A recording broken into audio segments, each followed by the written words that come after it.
Man. Oh, brother. Now, listen. You know, this is just getting straight up funny now. Like, to me, this is just getting straight up funny. Honestly, I'm past the point where I'm getting upset. I'm getting, just mad.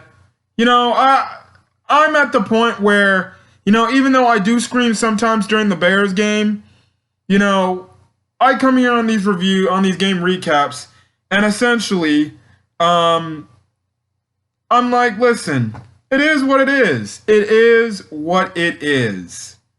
Because this team clearly sucks. This team, I don't know how they were 5-1. Well, then again, what do I know? We were lucky, and we played bad teams, with the exception of the Tampa Bay Buccaneers and a little bit of the Carolina Panthers. But listen, this team, man, you play call, you change your play caller for offense, but guess what? There was a point in the game where the Bears were a minus, 2. Only had like a -2 on total offense. And I believe that was the third quarter. How pathetic does that gotta be? What did I say in my, the whole thing in terms of the offense being changed in terms of the play call? I'm telling you guys, now everybody might blame Bill Lazor, but whatever. I could care less. I could care less. Listen, guys, this team sucks. I said it before, and I'll say it again. This team is not winning another damn football game this season. I don't care if it's the Green Bay Packers. I don't care if it's the Detroit Lions. I don't care if it's the Minnesota Vikings in Minnesota again. I don't care if it's the Jacksonville Jaguars. And I don't care if it's the Houston Texans. The Bears are not winning another game. How many times do I have to say this? Because there are still some foolish Bear fans thinking, well, they can somewhat salvage their season. This offense cannot move the ball worth a damn. And you're telling me they're going to win a game? They're lucky enough they scored 13 points. Really off 2 freaking turnovers. Well, no. Off a turnover, a field goal, which is, our turnover turned into a field goal, and then our Cordell Patterson kickoff return. Which you would think at the start of the second half, that would be the momentum you need for the offense to get pumped and stuff like that. But guess what? It wasn't. And I said throughout the game, if you were checking out my Twitter, I said, this offense can't move the ball, which means it's only a matter of time before the defense freaking lets up and lets the Minnesota Vikings score. And what happened? Eventually, they let the Minnesota Vikings get the field goal to tie the game, and I'm like, well, now you're screwed because you don't have an offense to move the ball. So guess what? You're gonna, knowing them, you better pray and hope your defense can get stops and settle for a dang tie. Well, too bad, because then the Minnesota Vikings march all down the field and score a touchdown again, and that essentially was your game, and that was game over. And again, I keep asking, well, this is wonderful. This is, the dog meme where, you see the dog and there's fires around him where the meme says, this is fine. Yeah, that's essentially the Bears organization right now. That's essentially the Bears organization. That's personally what I think is Ryan Pace, the dog, and you can say a little bit of Matt Nagy too. Really, you can put the whole team, the whole damn organization in there and just put them right there in the seat of the dog, on what the dog is, and put him in the seat, and then just saying, yeah, everything's fine. So, I'm just waiting. What excuses we're going to get this week now? What excuses are we going to get this week? Because guess what? Now, you lost 4 straight games in a row. And now, you're 500. And guess what? That's going to continue to drop lower. Because next week, you're losing... shockingly, we're another primetime game. Hey, NBC, just for fun facts, you can flex that game now instead of wait your time later. Flex it after week 11 because guess what? You know, I guarantee you, you do not want the public to watch this anemic Bears offense again. So NBC should do the NFL fans some justice and flexing that Bears-Packers game to an afternoon game. Because that Bears-Packers game should not be on prime time. And the reason why, the Packers may deserve the prime time spotlight, but the Bears damn sure will not. Because guess what? This was against the Minnesota Vikings, who fairly struggled against this team. And they still won. Just wait till we play the Green Bay Packers in 2 weeks in a bye. We're going to get killed. Unless the Green Bay Packers are going to fall asleep halfway through the game and not even try and want to say, hey, you guys can score whenever you want. Then, you know, that's the only way we're going to come out of Lambeau with a W. But after that, I'm sorry. I don't see how we're winning a damn game. Oh, and another point. We're not going to beat the Jacksonville Jaguars because the Jacksonville Jaguars almost gave the Packers a scare. We're the worst team in the NFL, man. And we're 5-5. We're the worst team in the NFL. Well, I wouldn't say we're the worst team in the NFL. Hold on. Oh, let me take that statement back. We have the worst offense in the NFL. The Jets' offense is better than us. The Cowboys' offense, with their quarterback issues, is better than us. Goodness God. The Browns' offense is somehow better than us. For all the deficiencies Baker Mayfield has. My God. My God. You cannot beat.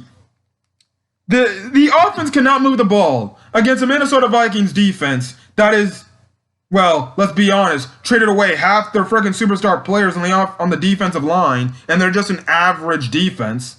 But what do I know? They ran into a hot team. You do kind of the same thing. You kind of limit Dalvin Cook to doing next to near nothing, and then guess what?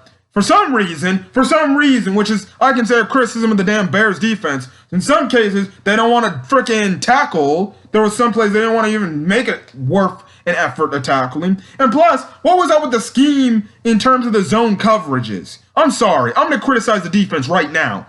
What was the zone coverage stuff? Because I swear, every time these DBs and the linebackers were off some of these Minnesota Vikings receivers like 10 plus yards, and then you just have a nice little hitch route, and they're catching it, and they're getting the first down and more.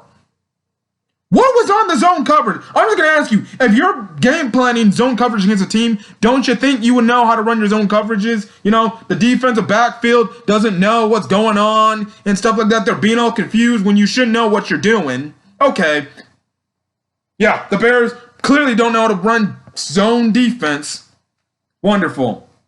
Yeah, Justin Jefferson, who really killed you this game, let's be honest. He was the only guy doing damage against the Bears defense. Justin Jefferson. Everybody else. Adam Thielen had an empty game. Yeah, he had 2 touchdowns, but let's be honest. Adam Thielen played like shit tonight. Other than that, I don't think of any other friggin' Vikings receiver that did much of anything. Justin Jefferson was really the only guy who did the most damage. And then another thing I gotta say on defense. There was barely any damn pressure on Kirk Cousins tonight. Where was that defensive line? Like, okay, Khalil Mack had the interception. That's great, but he barely made a presence, really, in terms of getting to the quarterback and sacking him. No, not this. Where's Waldo? If you get what I'm talking about, or who you were talking about. If you don't know who I'm talking about Robert Quinn. Yeah, where's Waldo? I can't find him within a mile radius. I'm starting to make sure. I'm now going to start criticizing his play. Jesus, you could have just picked up a bum off the street as opposed to, paying and shelling out $70 million for frickin' Robert Quinn. You could have just frickin' got a bum off the street and he would have had the same type of production as what Robert Quinn's having. So, good job. That's a failed space and that's another waste of damn money that could have been contributed over to the offensive line. Yeah, and then the last guy on defense. Buster Screen sucks, man. He sucks. Yeah. He has good coverages sometimes, but some of the times he has those good coverage. He just don't turn his damn head around. The first Adam Thielen touchdown. All he had to do was turn his head around and he picks that off easy. But no. And then guess what? Oh, Adam Thielen and Justin Jefferson are a bad matchup for Buster Screen. And the Bears defense preferably, or the scheme preferably keeps them going on having Buster Screen on either one of those two. And then the second touchdown Adam Thielen has. Who does he score on again? Buster Screen. I think we should say our goodbyes because he ain't a good slot cover corner. Jesus. Give the job to somebody else if he's going to get burned. Every game I'm seeing this guy get burned by some receiver. Like, legit. He's the only DB who can have good coverage but still get owned by a receiver. It happens every dang week. Happened against A.J. Brown last week. Happened this week, Adam Thielen now. And Justin Jefferson. 2 weeks is going to be freaking Davante Adams if they want to put him on there. Which is going to happen. Because I remember last year in Lambeau, they did the same exact. They put Davante Adams on Buster Screen. Buster Screen fell asleep and let Davante Adams get a touchdown. Okay. All right. Special teams. For the most part, it was all right. Cordell Patterson, which I would say probably is my MVP of the game. He actually played his heart out. It was probably his best game as a damn Chicago Bears player. Let's be real. Like, dude was killing it. Like, he was actually productive as a running back, which I'll get to the running back situation soon. Listen. Oh, and then what else I gotta say on this special team? Oh yeah, Dwayne Harris. Now fun fact, guys. They classified Dwayne Harris as a triceps injury. Really? If you didn't know, Dwayne Harris fumbled in this game, and after that, when the Bears got stops, the guy who was receiving punts was Anthony Miller.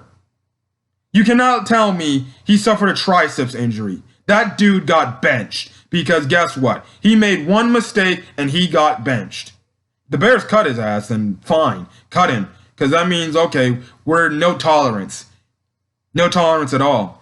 Now, the thing is, I wish if they had O-line depth, they could cut some of these O-line members and get rid of them because guess what? We don't need these clowns.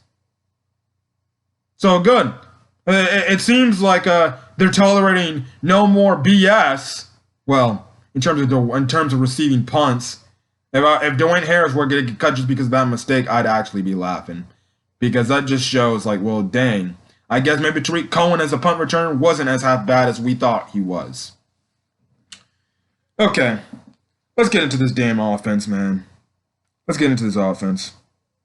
I want to talk about the running back position. The running backs, a lot of people have been critiquing David Montgomery. I think I can understand why people are now critiquing him. Because guess what? Some of the running backs were actually hitting the holes on contact once they got the ball. Mostly because they know they have a weak offensive line. And the criticism that people say about David Montgomery is David Montgomery's just doing little tippy-tap dances in the backfield and that's how he gets stopped. So maybe when David Montgomery comes back for the Packer game, maybe the coaches might need to tell him, dude, don't try to stop and stutter and try to find a hole. Just hit the hole that's slightly open and go in and hit it and give us that burst of speed. If that's what people are trying to tell me, okay, then I absolutely will start to agree. Because at least, the running backs we saw in this game were hitting the damn hole. And even if it wasn't going for much, at least they tried to bulldoze a defensive player over. So again, another thing.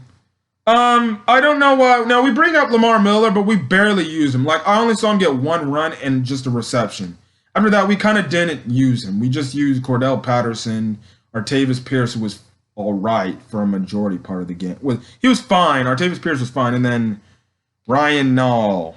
And what I mean by that is, for some reason, when we were actually making progress on a drive, for some reason, which I believe was off the Khalil Mack interception, for some reason, the Bears get the smart idea after a good, pass and catch from Foles to Miller. We're in the red zone. And for some reason, Ryan Nall is in the game, in the red zone. First play he gets, runs, stuffed. Next play, they decide to throw to him out of the flats. Then you get a 3 and out, which, well, a 3 and then a field goal, which means you didn't capitalize on the Khalil Mack turnover. This has been the problem with the Bears is this. They get a good possession, they get a good drive, they have one good play. Then they, for some reason, they substitute stupid personnel in, like a Ryan Nall when he has no business being in the game. And then, guess what? Because you want to, let's give the ball to Ryan Nall. Let's give the ball to Ryan Nall so he can get his touches. You get almost next to nothing. So guess what? You're wasting your time. You should have put an Artavis Pierce or Cordell Patterson or Lamar Miller in the game over Ryan Nall. I still wonder what they see in this guy, and he hasn't brought any of an impact to this team. Again, another practice squad player facading on the NFL roster. For some reason, we love Ryan Nall. Stop wasting his time. Just cut him and get loose with him. Okay. Obviously, the one thing you want to talk about here, well, two things. What are my thoughts on the play calling? I thought the play calling was slightly somewhat better, but still, I didn't see much improvement. Like, okay, it's really the same crap. It's the same type of thing. If anything you can say is, okay, we've just exhausted the play calling issues. Let's just say the Bears just don't have damn talent. They literally don't have damn talent, which I'll get into my discussion at the end of the video, where I say now the Bears are officially fucked. Oh no, they're not screwed, they're fucked.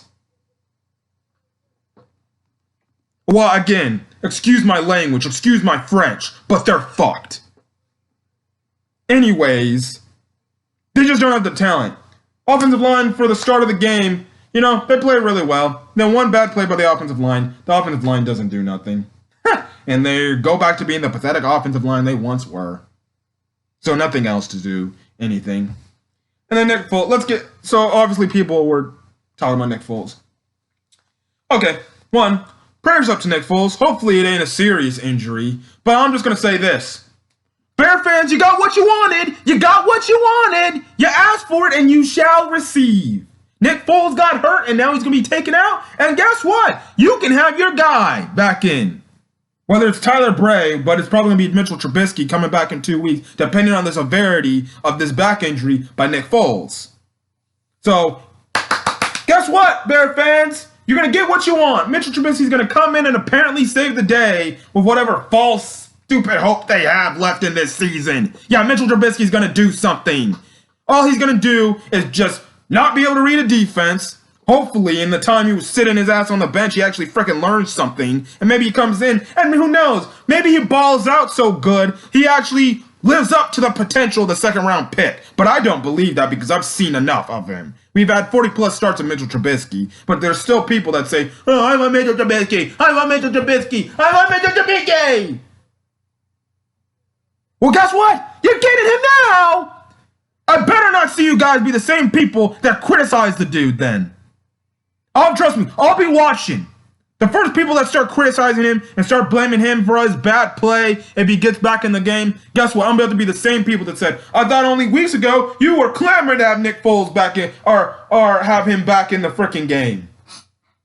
Well, guess what? You got what you wanted now. Listen, I may sound salty, but listen, Nick Foles did not play good. He played like garbage. He played like hot garbage. Dude, man, I don't know, man. I really don't know.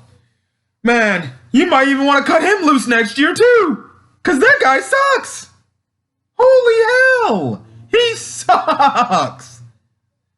Another discussion, another point to talk about when I mean the Bears are fucked. Because their quarterback room is trash. Yeah, what? You're going to cut both Trubisky and Foles loose and what, go up in there with Tyler Bray? Yeah, and what I saw him in the last few minutes, the last few seconds of that game, he barely gave me any hope that he can do anything. He was inaccurate as hell.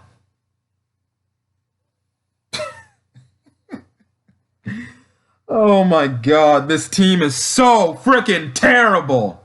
Now before I end this dang video off, let me get into my discussion about how bad the Bears are overly screwed, effed, whatever you want to say. You can thank the guy up top, the GM. He just did. He wanted to help out the defense so much. He didn't come around the offense, and he bit into the BS that we bit into. The fact that Matt Nagy's offense will be finally efficient in year frickin' 3. Well, it's year frickin' 3, and the offense is terrible. It's leading the league in hysterical lows.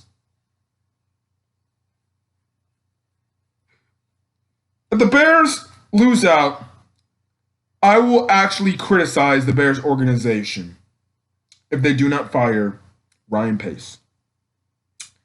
They can give Matt Nagy maybe a small little leash because they say, okay, this coach just didn't have the talent available to him. You want to know why? Ding dong. That's on the GM's fault for not giving his coaches, the team, freaking talent. Again, I'll say it before, I'll say it again. When you traded for Mitchell Trubisky, and then the year later you trade for Khalil Mack, Mitchell Trubisky had to be the hit. Otherwise, you're going to put yourself in a very bad position. And now guess what? This offense might take years or a few years to finally retool and refix and maybe hopefully be what an offense of the 21st century should look like. Finally, what happens if that actually does happen? Guess what? You got an aging defense that's probably on its last limbs, and guess what? Now you're back in the same position you were only a few years ago when you now had a decent offense, but guess what? Your defense stinks now. And guess what? It's the same exact thing. And if that's the case, I would just say just do a full-out rebuild. That's what I said. This is what I said. The Bears should just just do a complete overhaul, rebuild, and restart all over again from the very beginning. And if that's tanking season after season to get the guy you really want, well then fine by me. Because guess what? Now look at the Bears' position. What are you going to do? Because guess what? You're going to waste your time trying to retool this offense now? Yeah, like that's going to work in 2 to 3 years. No, you have to overhaul that entire offensive line, somehow draft offensive line, draft after draft after draft, to at least make that offensive line competent and good. Or respectable, that can block. Then you got to figure out your quarterback situation. Sooner or later, your defense is going to tire it out. You might actually have guys on the offense leave.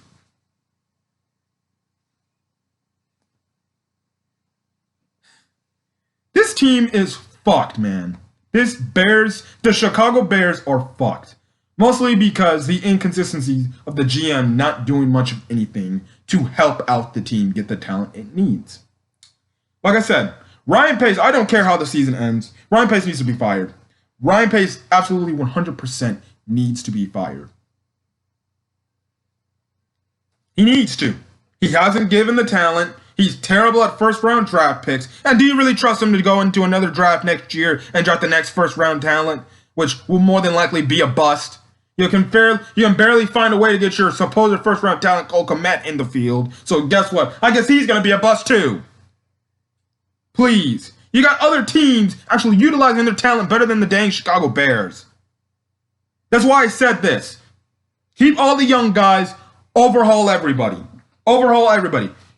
Just get rid of everybody. That means even including the coaching staff. Get rid of Matt Nagy. Get rid of Ryan Pace. Just have a whole new start. Just restart way all over again. Like, seriously. Just go into full rebuild mode. Because I think that is the only way the Bears can find some sort of semblance to get out of this predicament. Somehow. I really believe the only way the Bears can get back and try to somewhat right this ship is next year they need to get rid of everybody. Clean house and rebuild from top to bottom. But it might not happen. To me, I think that's the best possible outcome. Some Bear fans may disagree by saying, you still got a good defense. We just got to get this offensive line and stuff fixed. Well, listen, guys. We're now tied up. Mitchell Trubisky didn't pan out, so what are we going to do now? And how long is it going to take for that offensive line to finally be fixed? We don't have time for that. We don't have time. Our time was up. I just say rebuild from start. Trade the players, trade key players, get some draft assets back, and rebuild all over again. It's the only thing you can do to at least somewhat make something out of nothing. And who knows, if you even go into the full rebuild mode, you might just be bad, literally, for the rest of Bear fans' lives. Listen, guys.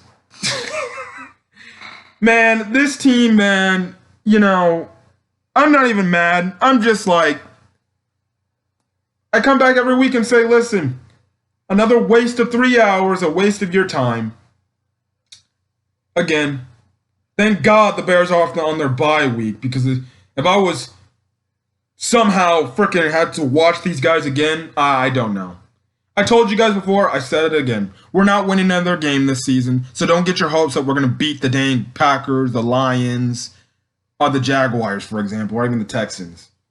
We're not winning those games. What leads you to believe we can actually win those games? You should now be on the bandwagon of saying the Bears will lose out the remaining parts of the schedule, which you should honestly hope for. It gets you a better shot at getting at least a middle-of-the-round draft pick. Sometimes I wish if you could go back in time, I wish the Bears lost those first couple of games. Because guess what? You did. Guess what? You probably only have 2 wins. Which means you could get that high draft quarterback you want and then build around the offensive line. Anyways, I'm going to get out of here. This Chicago Bears team is pathetic. Pathetic. Again, you can jump on the bandwagon of the Bears are going to lose out the remaining part of the schedule and the Bears just suck. But again, for the supposed Bear fans that are still out there among the masses of Bear fans for some strange reason, who still have the confidence behind their convictions to say that the Bears still have a chance of making the playoffs. I said this and I'll say it again. You really want the Bears to do that? Because you really want the Bears to do that? Because guess what? You're going to get another year out of Ryan Pace, another year out of Matt Nagy. Like it's going to solidify this organization by saying, we made the playoffs.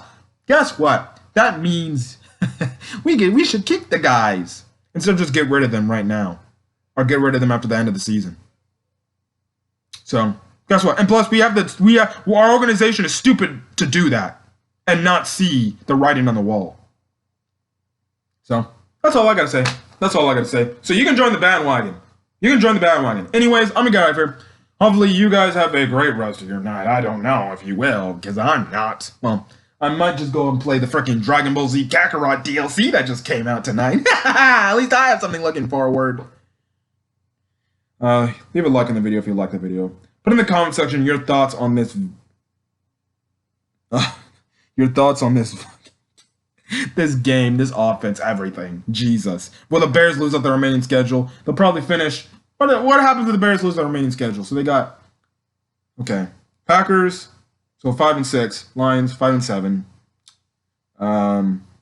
Jaguars I believe next up is 5-8, Texans 5-9,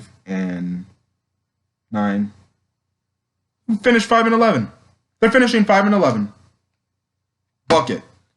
Bear fans are gonna keep trust me. Listen. They're gonna lose out the remaining schedule.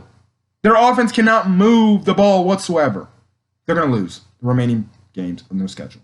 They're going to lose out, which if somehow you do not fire your GM and coaches after if you lose out, I don't know what that says. Hit that subscribe button if you want to get more Chicago Bears content. And hit that notification button to make sure you get updated with any upload I put on the channel. Anyways, guys, I'm going to get out of here, and I'm going to enjoy the rest of my night as peacefully as I can. So I'll see you guys on the next video, which will probably be in 2 weeks against the Green Bay Packers if somehow it's still on primetime NBC Sunday Night Football. Yeah, let's watch another pathetic showing from this Bears offense. And I guarantee you they won't move a damn against that Packers defense. Anyways, I'm gonna get out of here. Catch you guys in the next video. Peace.